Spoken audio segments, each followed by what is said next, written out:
Day one.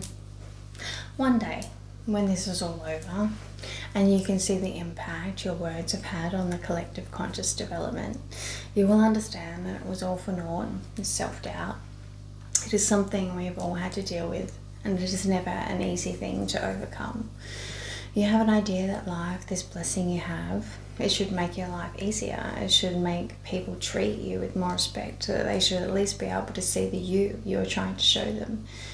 You're an inspiration to everyone you meet, but an inspiration can sometimes trigger all the wounds another individual has within them.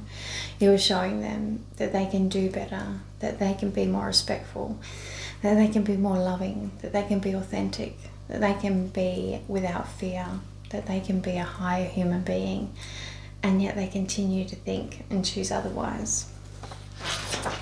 This, my dear, is the ego attacking what it does not want to face. It does not want to address its flaws, as this causes inner turmoil and pain. It takes energy and dedication to address these impediments to becoming a higher individual. We sometimes call this the be-all or end-all aspect of self.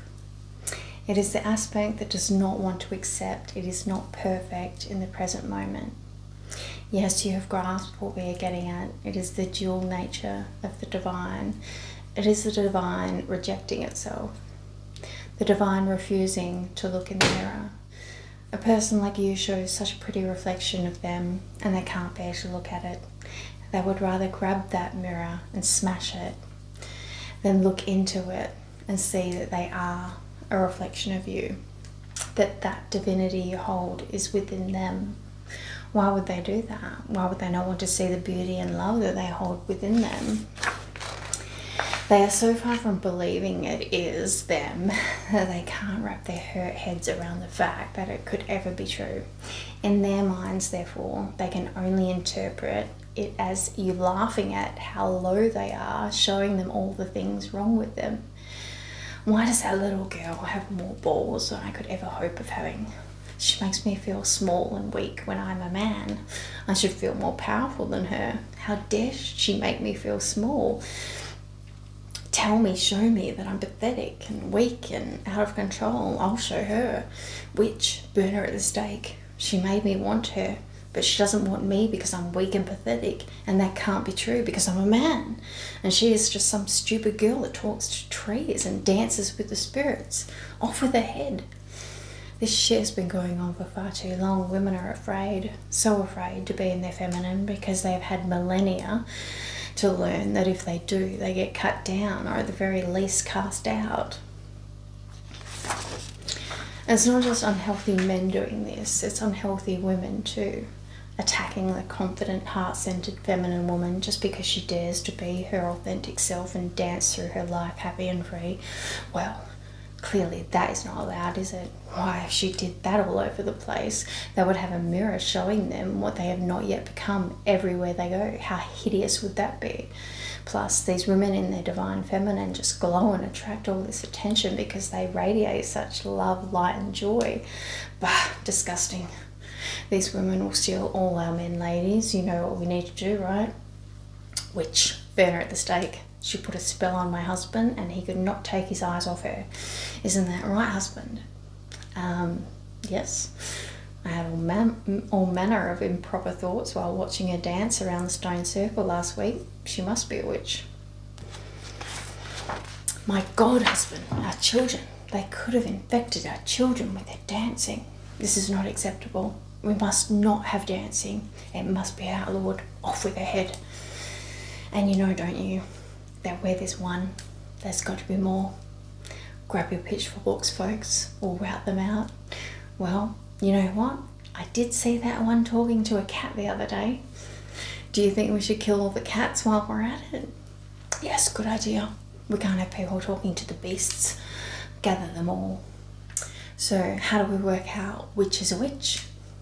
Well, there's the dancing, the being happy, talking to animals and trees, and any of the ones that make my husband have improper thoughts or make me cross because they are happy. I think that's the key. Don't you agree? Light the pies, ladies.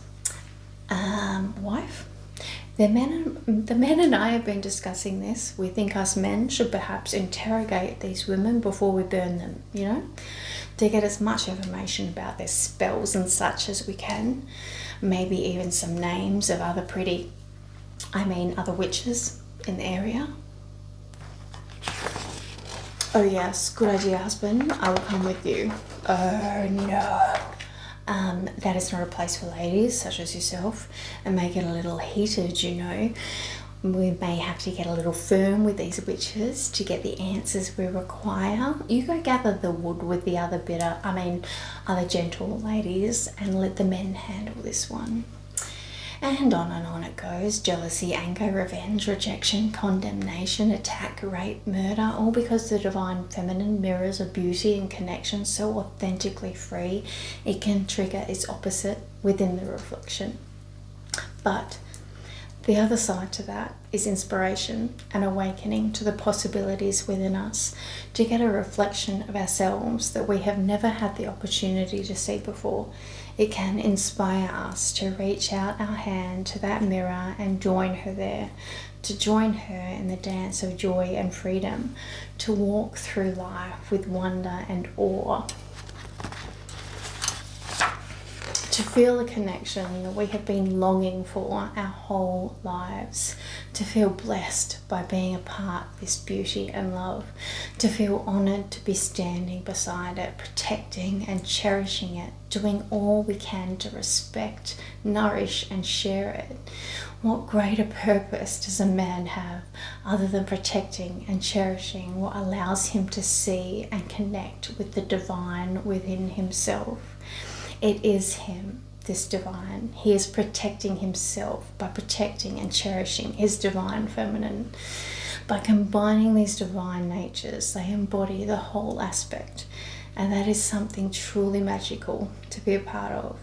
That is the holy union of divine, masculine and feminine within oneself and within a partnership. Unity.